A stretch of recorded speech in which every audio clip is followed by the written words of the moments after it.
में हम बात करने वाले हैं the very very sensational topic, जिसमें जनरली आज हम बात करेंगे शेयर मार्केट के ऊपर। जी हाँ, कि जो शेयर मार्केट है, अगर आप देखेंगे स्टॉक मार्केट, जनरली मैं स्टॉक मार्केट कहूँगी, वो अचानक से बहुत तेज़ी के साथ गिर गई है। तो उसके गिरने के बेसिकली क्या रीजंस हैं, इन सब के ऊपर आज हम नज़र डालने वाले हैं। और साथ ही साथ आज बात करेंगे अभी रिसेंटली ही जो सेबी की पूर्व अध्यक्ष माधवी बुच, उन्हें रिसेंट सुप्रीम कोर्ट ने बहुत सारे ऐसे ऑर्डर्स उनके अगेंस्ट में पास किए हैं, जिसके बारे में आज हम बात करने वाले हैं। So welcome to this video guys. चलिए, मेरा नाम पूनम शर्मा है और चलिए जल्दी से हम आज का ये वीडियो सेशन स्टार्ट कर लेते हैं। 92 लाख करोड़ रुपए साफ हो गया, टूटा 30 साल पुराना रिकॉर्ड। अब आगे क्या होगा? तो अगर आप देखेंगे शेयर मार्केट क्या होती है, देखिए अगर हम शेयर मार्केट की बात करें तो कहीं ना कहीं कम्प्लीटली एक मतलब अनसर्टेन मार्केट हम लोग कहते हैं शेयर मार्केट को, जिसमें कि हम ये नहीं कह सकते कि भैया आज प्रॉफिट होने वाला है या लॉस होने वाला है। This market is completely uncertain, ठीक है, पूरी तरीके से अनसर्टेन मार्केट होती है, ठीक है, जहाँ पे सर्टेनिटी बहुत ही ज़्यादा कम होती है, ठीक है, सर्टेनिटी बहुत ज़्यादा कम होती है इन दैट मार्केट, स्पेशली इस मार्केट के अंदर। तो यहाँ आता है बीते 5 महीनों के दौरान सेंसेक्स 11.54 टूट चुका है, जबकि निफ्टी 12.65% गिरा है। और बीएससी यानी कि Bombay stock exchange mid cap की बात करें तो यह है 20% से ज़्यादा, और बीएससी स्मॉल कैप जो है आपका 22.78% तक गिरा है। यानी कि इतना ज़्यादा भारी गिरावट इसमें क्यों आई है? और बहुत सारे ऐसे एलिगेशंस हैं जो सेबी की जो अध्यक्ष हैं, ठीक है, उनके ऊपर भी बेसिकली लगाए जा रहे हैं, ठीक है। देखिए मार्केट गिरती क्या है, व्हाट इज़ द मार्केट गिरना? देखिए एक तो जरा समझिए, एक होता है लिस्टेड कंपनी, एक होता है अनलिस्टेड कंपनी। ये थोड़ा सा समझने की जरूरत है। लिस्टेड कंपनी वो कंपनियां होती हैं जो ऑलरेडी सेबी में लिस्ट हो चुकी होती हैं। मान लीजिए आपने कोई नई कंपनी बनाई है, यानी कि XNYZ वट एवर, आपने कोई भी कंपनी बनाई है, और उस कंपनी का अगर आप देखेंगे, आपने एक कंपनी निर्धारित करी और उस कंपनी का, ठीक है, अगर हम यहाँ पे बात करेंगे कि आपने फॉर एन एग्जांपल कोई भी कंपनी बनाई, ठीक है, जनरली एक मिनट गाइस, आपने कोई भी XYZ करके कोई कंपनी बनाई, ठीक है, और ऑन दैट कंपनी, वो जो कंपनी आपने बनाई है, ठीक है, अगर हम यहाँ पे बात करते हैं आपकी कंपनी की, कि आपने जो कंपनी बनाई है XYZ वट एवर, जो भी कंपनी आपकी बनी है, इस कंपनी का जनरली अगर देखा जाए तो इसने अभी तक कोई भी शेयर वगैरह मार्केट में लॉन्च नहीं किया है, ठीक है, शेयर वगैरह इसमें मार्केट में लॉन्च नहीं किया। हो गया सर, शेयर मतलब इसने किसी भी प्रकार का कोई शेयर मार्केट में लॉन्च नहीं किया है, ठीक है। तो हम इस कंपनी को कहेंगे अनलिस्टेड कंपनी। क्या कहेंगे हम इस कंपनी को? हम इसे एक अनलिस्टेड कंपनी कहेंगे। हम इसे अनलिस्टेड कंपनी इसलिए कह रहे हैं क्योंकि अभी तक इस कंपनी ने अपना किसी भी प्रकार का कोई शेयर वगैरह मार्केट में लॉन्च नहीं किया। जब कोई भी कंपनी अपना किसी प्रकार का कोई शेयर वगैरह मार्केट में लॉन्च नहीं करती तो that kind of company is called the unlisted company, यानी कि उन कंपनीज को हम अनलिस्टेड कंपनी कहते हैं, ठीक है। तो ये एक अनलिस्टेड कंपनी की बात हम यहाँ पे कर रहे हैं। तो ये क्या है? एक अनलिस्टेड कंपनी। पर अगर ये कंपनी अपना आईपीओ जारी कर देती है, आईपीओ का मतलब होता है initial public offer. Initial public offer का मतलब होता है जब कोई भी अनलिस्टेड कंपनी पहली बार अपने शेयर्स को मार्केट में लेके आती है तो उसे आप initial public offer, first time वो लेके आ रही है तो आप इसे आईपीओ यानी कि इनिशियल पब्लिक ऑफर कहेंगे। This is a part of primary market, ठीक है। मार्केट दो तरह की होती हैं, एक होता है प्राइमरी मार्केट, एक होता है प्राइमरी मार्केट, और एक होता है सेकेंडरी मार्केट, ठीक है। एक है प्राइमरी मार्केट और दूसरा हमारा क्या होता है? That is a secondary market, ठीक है।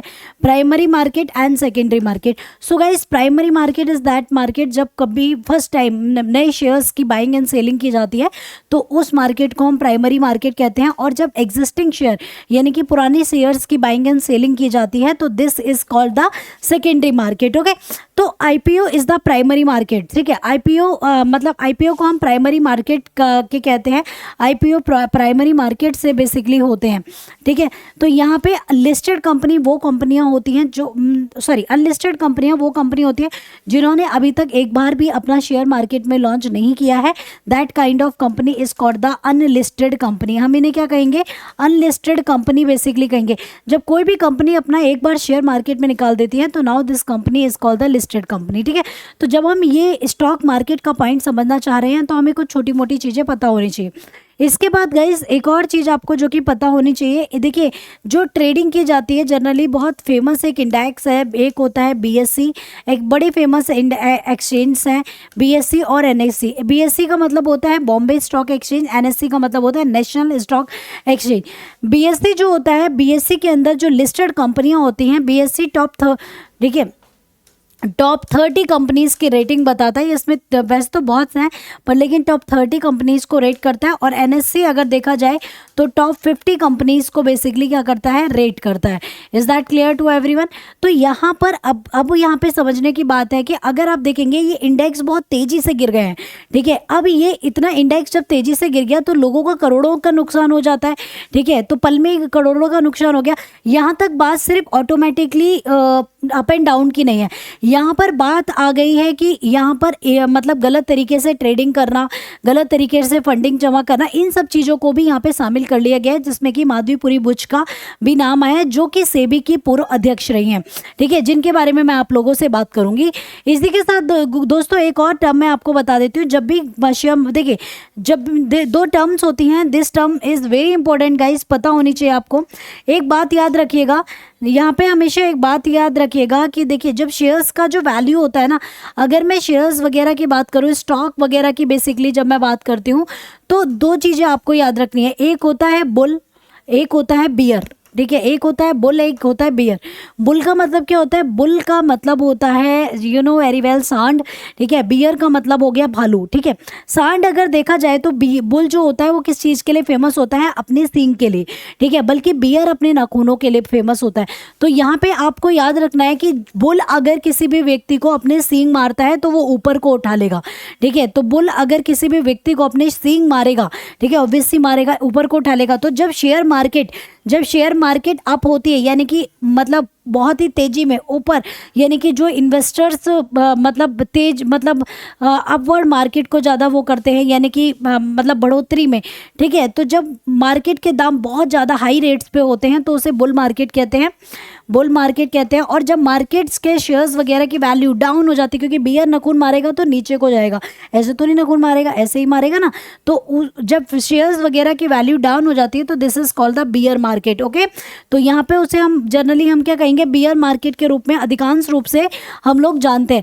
तो दोस्तों क्या है पूरा मुद्दा, उसके बारे में हम लोग बात करेंगे, क्योंकि देखिए यहाँ पर कुछ संभावित कारणों में से अभी अमेरिका की जो नीतियाँ हैं, यानी कि डोनाल्ड ट्रंप की नीतियाँ वो भी बहुत ज़्यादा अभी अनस्टेबिलिटी जैसी ही चल रही हैं, जिसमें कि पूरे वर्ल्ड में बहुत ज़्यादा पॉलिसी बन रही हैं, हट रही हैं, बन रही हैं, हट रही हैं। तो ये सारी चीज़ें यहाँ पे एग्जिस्ट करती हैं, ओके। तो यहाँ आप देख रहे हैं भारतीय शेयर बाजार में आज बड़ी गिरावट ने करीब 30 लाख पुराना रिकॉर्ड किया ध्वस्त कर दिया। निवेशकों में अब और डर बन गया है कि आखिर अब आगे क्या होगा। तो जनरली अभी बहुत सारी चीज़ें ऐसी हैं, ठीक है। तो शेयर बाजार में आज मतलब ठीक है, अगर आप देखेंगे तो अक्टूबर 2024 से निफ्टी हर महीने गिरावट में मतलब गिरावट में रहा है। 5 महीने में 12% ये गिर चुका है। 1996 के बाद ऐसा पहली बार हुआ है कि बाजार में लगातार 5 महीने गिरावट रही है। इससे पहले 1996 में जुलाई से लेकर नवंबर महीने के बीच में बाजार में लगातार 5 महीने तक गिरावट आई थी। उस समय निफ्टी 50 इंडेक्स 26% तक टूट गया था। यानी कि निफ्टी, देखिए जो निफ्टी 50 इंडेक्स है ना, वो आपको पता होना चाहिए किसका है? एनएससी का जो इंडेक्स है, ठीक है, नेशनल स्टॉक एक्सचेंज का है। इसका इंडेक्स जो है वो निफ्टी 50 के रूप में आप देखते हैं। और बीएससी यानी कि बॉम्बे स्टॉक एक्सचेंज का जो इंडेक्स है, अगर आप देखेंगे तो उसे आप सेंसेस 30 के रूप में देखते हैं, ठीक है। तो सेंसेस 30 के रूप में हम लोग उसे देखते हैं। 1996 के बाद ऐसा 30 साल में हुआ है कि इस तरह की बाहरी गिरावट मार्केट में देखी गई है, ठीक है। इसी के साथ साथ शेयर बाजार में गिरावट की कीमतों में अचानक अप्रत्याशित गिरावट हुई है, यानी कि एकदम अनएक्सपेक्टेबल ये गिरावट रही है। शेयर बाजार में गिरावट किसी बड़ी विनाशकारी घटना, आर्थिक संकट या दीर्घकालिक सट्टा बुलबुलों के फटने के परिणाम स्वरूप हो सकती है। देखिए यहाँ पे सट्टा यानी कि जब देखिए किसी भी प्रकार की अनएथिकल प्रैक्टिसेस की जाती हैं, गलत तरीके से फंड रेजिंग, आपने हर्षद मेहता का केस सुना ही होगा, ठीक है। अनएथिकल तरीके से जब फंड मार्केट में रेस किया जाता है या निकाला जाता है तो उस कंडीशन में भी इस तरह की सिचुएशंस क्रिएट हो जाती हैं। ठीक है, शेयर बाजार में गिरावट के जवाब में प्रतिक्रियावादी सार्वजनिक भय भी एक प्रमुख कारण हो सकता है, जिससे गिरावट में बिक्री बढ़ जाती है। ठीक है, गिरावट में बिक्री बढ़ जाती है जिससे कीमतें और गिर जाती हैं। हालांकि शेयर बाजार में गिरावट के कोई विशेष सीमा नहीं है, लेकिन उन्हें आमतौर पर कुछ दिनों में शेयर सूचकांक में अचानक दोहरे अंकों की प्रतिशत गिरावट में परिभाषित किया जाता है। शेयर बाजार में गिरावट का बड़ा आर्थिक प्रभाव हो सकता है। देखिए दोस्तों, यहाँ पर अगर शेयर बाजार अपने आप से कई बार गिरता है, यानी कि अनएथिकली नहीं गिराया जाता है या फिर इसमें किसी भी प्रकार की कोई अनएथिकल प्रैक्टिस नहीं होती है, ऑर्गेनिकली गिरता है तो वो उतना लॉस नहीं देता है। पर लेकिन अगर उसे ऑर्गेनिक मतलब अनएथिकली गिराया जाता है या फिर किसी भी प्रकार की गलत तरीके की एक्टिविटी की जाती है तो उस समय पे लॉस बहुत ज़्यादा होता है और उसकी भरपाई भी नहीं हो पाती। तो इस बार क्या जो गिरावट है वो कहीं ना कहीं इसी तरीके से प्रेडिक्टेबल की जा रही है, इसी तरीके की प्रेडिक्ट हो रही है, जिसमें बहुत सारे लोगों के ऊपर एलिगेशंस लगाए गए हैं। एक सेकंड गाइस।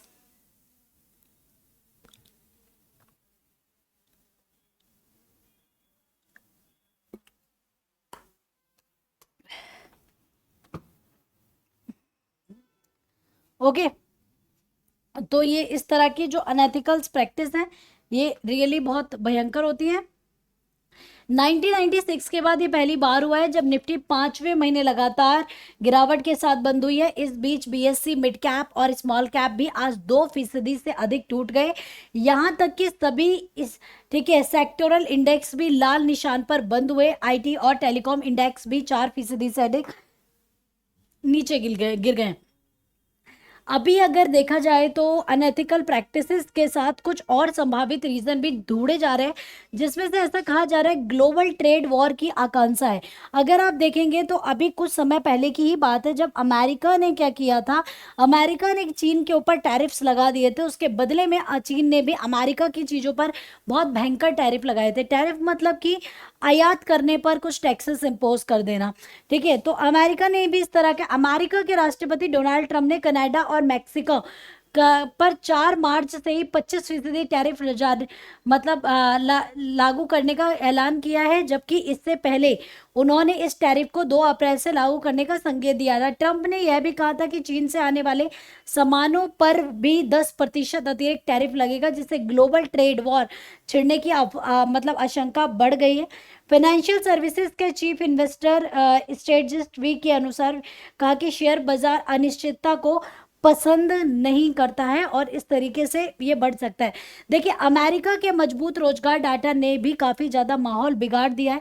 अभी मैंने आपको बोला भी था कि अमेरिका की कुछ ऐसी पॉलिसीज़ हैं जिसकी वजह से ये मार्केट काफ़ी अनस्टेबल हुई है। अमेरिका में रोजगार का डाटा काफ़ी मजबूत आया है।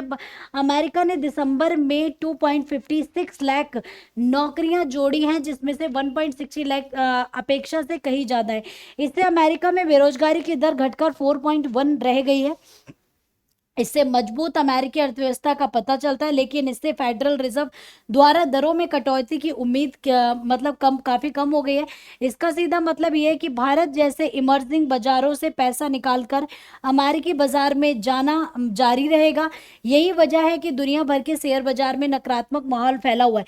ये एक संभावित रीजंस ढूंढे जा रहे हैं, जिसमें कि अभी देखिए अमेरिका ने एक और नीति अभी यहाँ पे लागू की थी, जिसमें अमेरिका ने अपने ईवी ग्रीन कार्ड की जगह पर गोल्ड कार्ड लॉन्च करने का निर्णय लिया है, जिसमें कि ये जो गोल्ड कार्ड है इसके द्वारा आप सीधे ही नागरिकता प्राप्त कर सकते हैं अमेरिका के जैसे देशों की, जिसमें कि आप 5 मिलियन डॉलर रुपए पे करके अमेरिका की क्या कर सकते हैं, सिटीजनशिप ले सकते हैं। और उसमें जो पहले की तरह जो क्राइटेरियाज होते थे कि अगर कोई पर्सन अमेरिका की सिटीजनशिप लेना चाहता है तो उसे 10 लोगों को रोजगार देना पड़ेगा वगैरह वगैरह, इस तरह का कोई भी क्राइटेरिया नहीं है। पहले बहुत ज़्यादा वेटिंग होती थी, अभी नहीं हो। तो अगर हम देखें तो इंडिया के बहुत बहुत ज़्यादा अमीर लोग ही उसको ले सकते हैं, क्योंकि वो इंडिया के लगभग 44 करोड़ के बराबर है। ठीक है, तो उतना पैसा अगर आपके पास है तो आप क्या कर सकते हैं, अमेरिका की सिटीजनशिप ले सकते हैं। अदरवाइज आप अमेरिका की सिटीजनशिप नहीं लेंगे। तो इस तरह की ये चीज़ें भी काफ़ी माहौल को देखिए क्या एक प्रश्न उठता है कि अगर मान लीजिए, जनरली ये कहा जाता है कि अगर स्टॉक मार्केट या शेयर मार्केट जब डाउन होता है तो हमें शेयर्स खरीदने चाहिए, और अगर जब जब ये अप जाता है, ऊपर जाता है, तो हमें बेच देने चाहिए। पर लेकिन यहाँ पे फ़र्क ये है कि यहाँ पर मार्केट कंप्लीटली क्रैश हो गया है। ठीक है, जब मार्केट क्रैश हो गया है तो उसमें कुछ अनएथिकल प्रैक्टिसेस की भी बात आ रही है। इस सिचुएशन में शेयर्स को खरीदना बिल्कुल भी सही नहीं साबित होगा। ठीक है, क्योंकि अगर क्या होता है, ऑटोमेटिकली जब चीज़ें गिरती हैं तो वो मैंने कहा कि उनकी भरपाई करना ज़्यादा इजी होता है कंपेयर टू अनएथिकल प्रैक्टिसेस। तो यहाँ पर ये कुछ अनएथिकल प्रैक्टिसेस के भी एक मृत कैट वास्तव में वो चलती है। कोटक इंस्टीट्यूशनल इक्विटीज ने एक रणनीति नोट में ये प्रश्न उठाया, जबकि यह सुझाव दिया कि कई कथ्यात्मक स्टॉक हॉल की बिकवाली में 30 से 50% तक गिर गए हैं। अभी भी अल्पकालीन मूल्यांकन की कारोबार मतलब वो है। अगर अगर देखा जाए तो आगे बहुत सारे लोगों का प्रिय प्रश्न उठ जाता है, क्या अभी हमें शेयर्स खरीद लेने चाहिए? तो यहाँ पर इसका जवाब हमेशा ना ही रहेगा। उसका मेन कारण क्या है कि अभी शेयर्स खरीदने में बिल्कुल भी लाभ इस वजह से नहीं है क्योंकि यहाँ पर बहुत ज़्यादा एलिगेशंस है। क्योंकि देखिए, अभी आप अगर देखेंगे तो अभी रिसेंटली ही मतलब जो हमारा, जस्ट 2 मिनट गाइस।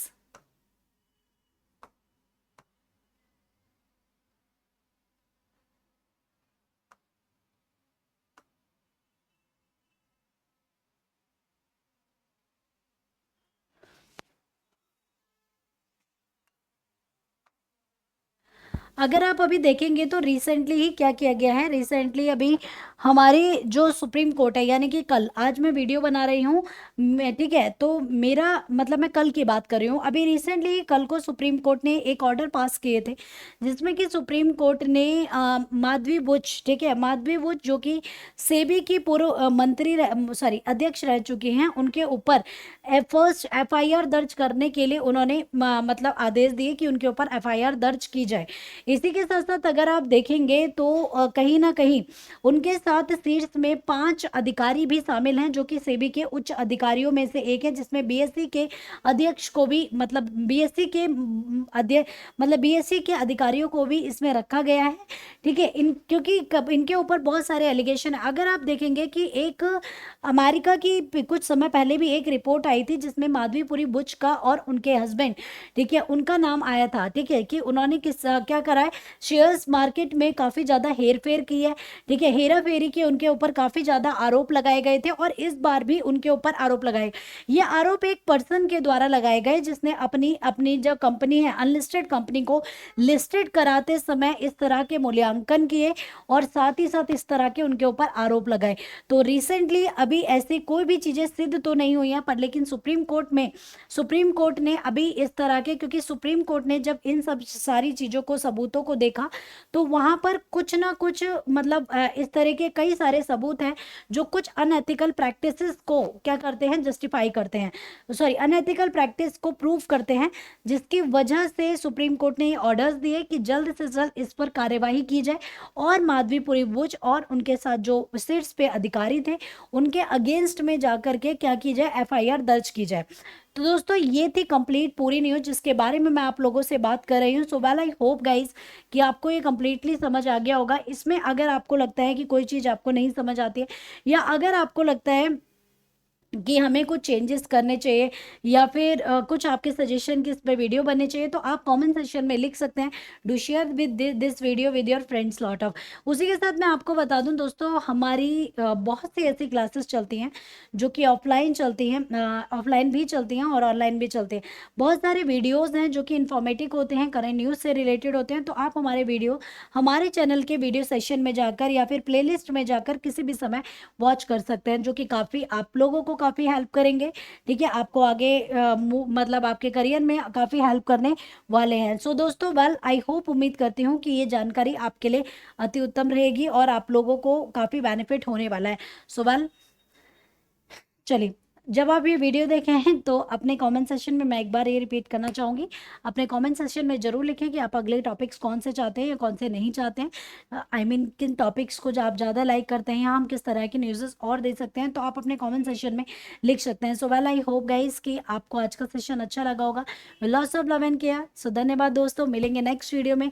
जब तक के लिए टेक केयर, अपना ध्यान रखिएगा। Will lots of love and care. धन्यवाद।